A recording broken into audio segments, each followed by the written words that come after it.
What is up, everyone? It's Trolling Carnage to bring you guys another entertainment video. Now, in this video, I am going to talk about my life in camp.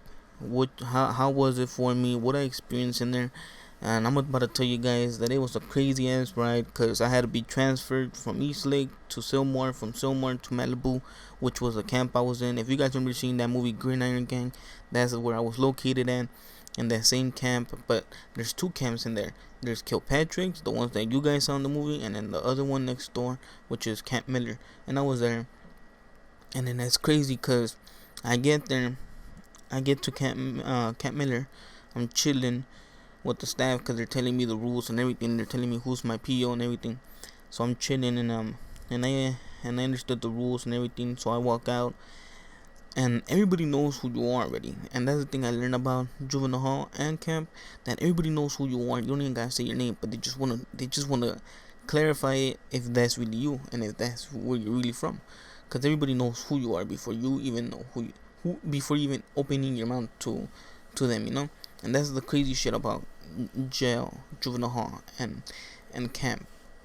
And I'm standing next to the basketball courts, and next you know, this black kid hits me up, and at the time I didn't know, but I found out later on that all ages are welcome from 20 and down. So if you were 20 and up, you will have to, they will escort you out to county, so you would have gone to county. So the guy that hit me up was obviously 20, and he hits me up and he tells me where I'm from. I tell him where I'm from, and then he tells me he's from Compton, Nutty Block, Crip. And I was like, alright, cool, you know, sounds dope.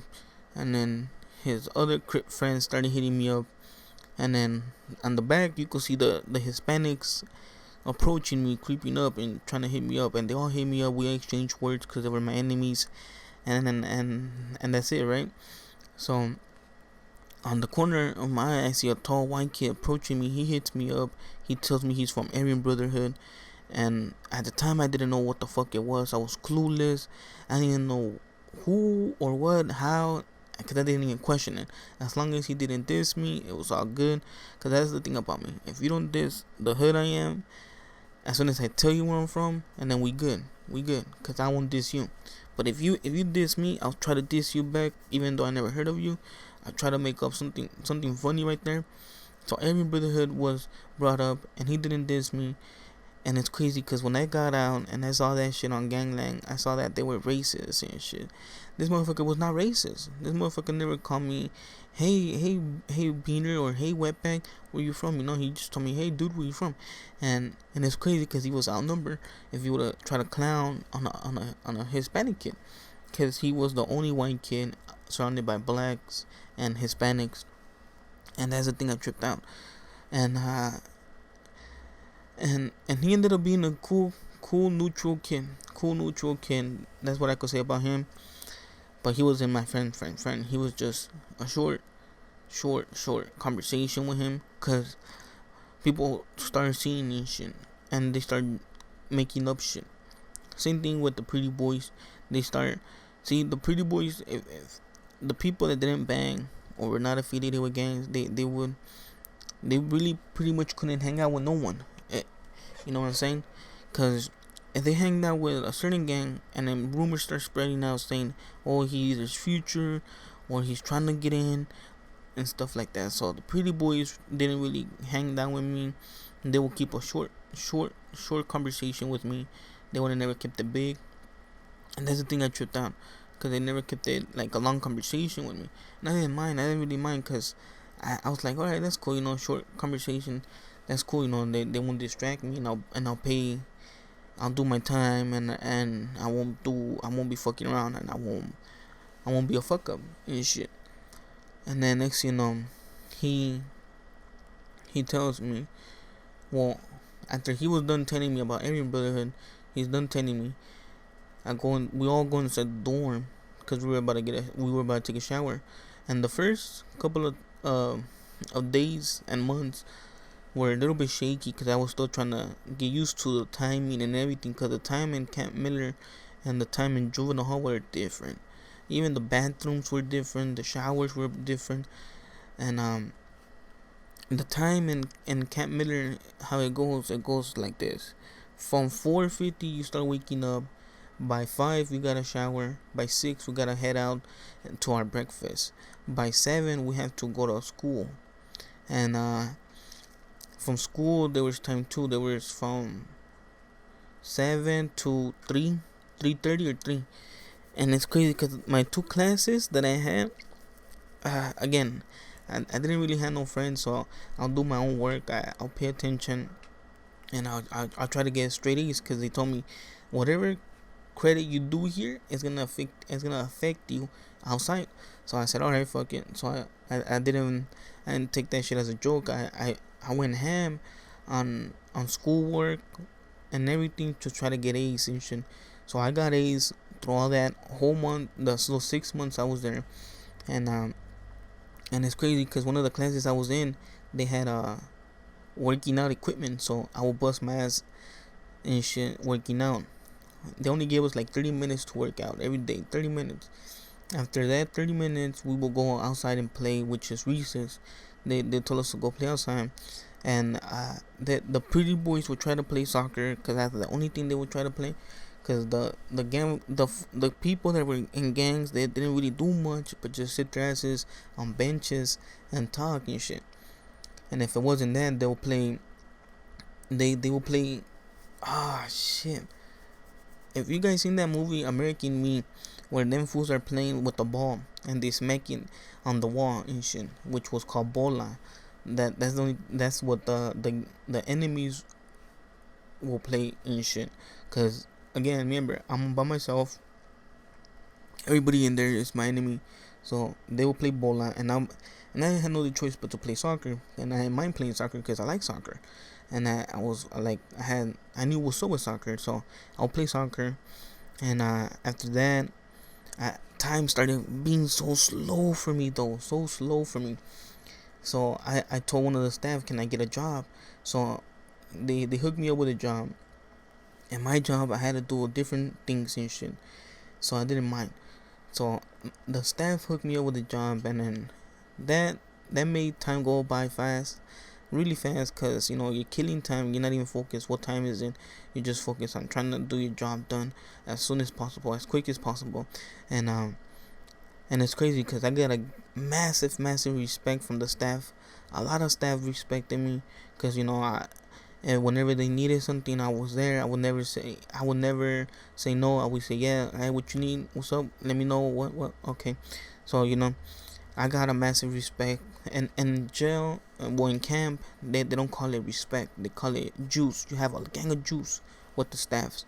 And with that juice, it came with the staff inviting me to hiking, going to the beach, or going to the pool, and those were only happening to the people that were about to get out. Obviously, I still had like three or 2 more months to go, and they asked me if I wanted to go hiking. I remember them asking me if I wanted to go hiking, and I said yes.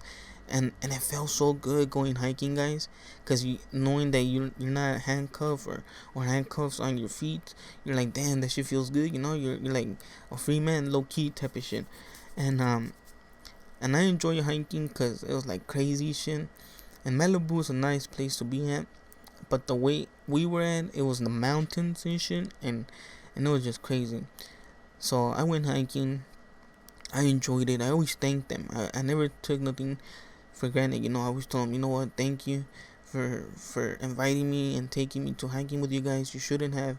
And he said, you know what, I see that you're not a bad kid. I see that you're a good kid. You just got caught up doing stupid shit. And I just cried. I just didn't know what to say to him at the time. And it's crazy because they even invited me to the pool, which when in the movie Green Iron Gang, where they pull the rock inside, I was in that pool and shit. And it's crazy because if you guys saw the movie Green Iron Gang, Kilpatrick, that's how it looks. That's literally how it looks. It has the Mustang sign, it has the horse, and it's like the same colors and everything. But I don't know about the uniform though. I don't know about the uniform. I'll tell you that. And it's crazy because so they will always hook me up with activities like that, and they will also bring like chips, McDonald's, or fucking sodas to me.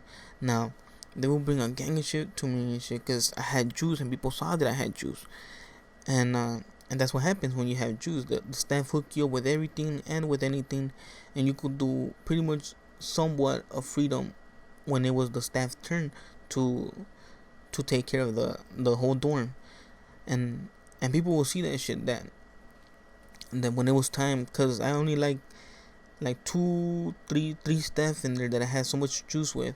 The other ones I did have juice, but not like too comfortable juice. And with these three staffs, I had like comfortable juice. I will play wrestling with them and shit. Like I'll punch them and shit on the arm. I'll push them and shit. And they will play back, cause that's the respect that they gave me and I gave them back. And I could tell that some people were hating and shit cause of that shit. So as time went by, more new people started coming in, and I had to get their clothes ready and shit, cause I was passing out rolls of fresh, well, not fresh, clean clothes. I would pass them to the new people, and I started seeing people that I knew in real life, and it's crazy, cause when I got there, this certain kid that I cannot say his name, but I knew him in real life, and until this day I still know him. He looked nervous and shit, so I showed him. He saw me, he got a little bit excited.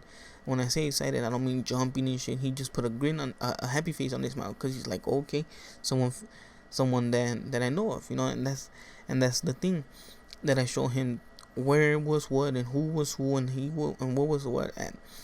And I only had one more month, and the kid that I knew in real life that was from the same gang I was from, I hooked them up. I told the boss, cause every job has a boss, right? So I told my boss, if I leave, can I leave my job to him, which was the guy I knew in real life? And he said, yeah, you could.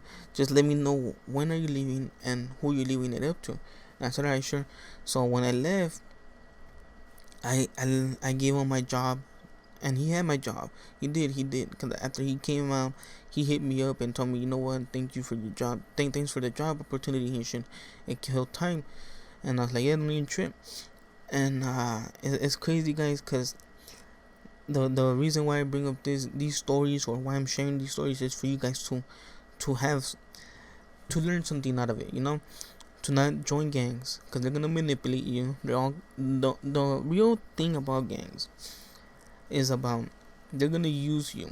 They're gonna make you do their dirty work, which is the older cats cannot do no more, because they're really like, they don't want to get in trouble, or they ain't trying to go to jail for life. So they have the young new people do their dirty work, and that's the truth right there.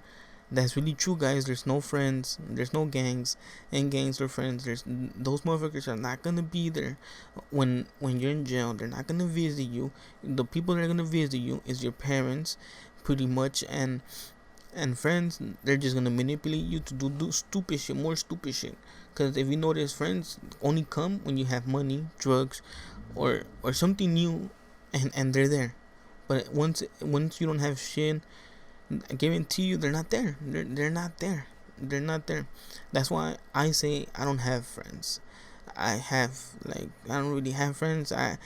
Now the people that I hang out with, they're not my friends and shit, cause I don't have friends. I mean, probably if I meet you in real life and shit, and we kick it 24/7, and then you'll probably be my friend. But until this day, I don't have friends, cause the people I used to hang out with, where are they at? Ask me where they at. I will tell you, I don't even know. So-called friends, right? I don't know where they at. So that's the thing that I say. There's no friends in real life. There's no friends. They just use you. And gangs manipulate you to do their dirty work for the older cats, because you're fresh. You're just gonna get a slap in the hand, and that's it. And that's what I'm saying, guys. Don't do stupid shit that you're gonna regret later on. And I hope you guys enjoyed this video and learned something from this video, from my experience going through jail and my life in jail and stuff like that. Because I don't want you guys to fuck up and be like, damn, I heard that nigga Carnage say that shit in his videos and shit, and be like, nah, look at me, I'm fucking locked up. It's not a fun place, guys. It's not a fun place for you or for your family that they gotta go through every day just to see you on a Sunday, just that one time on a Sunday and shit. Cause that's the only time that you will see your parents on a Sunday. And let me tell you that. Let me tell you this, guys. Not a lot of parents will go to Malibu. Like few parents will go there. My parents went to Malibu just to go see me just that one time on a Sunday. And that's why I say it's like it's crazy if you want to put your parents in through that shit to that shit. And yeah, guys, on the next video we're gonna talk about something else that I want you guys to be part of it and answer to the questions I'm gonna be saying in the next video on the comments below. So if you guys enjoyed this video, smack those likes, share it with your friends. You guys already know what to do. And thanks for the support, guys. Hope to see you guys on the next video. Peace.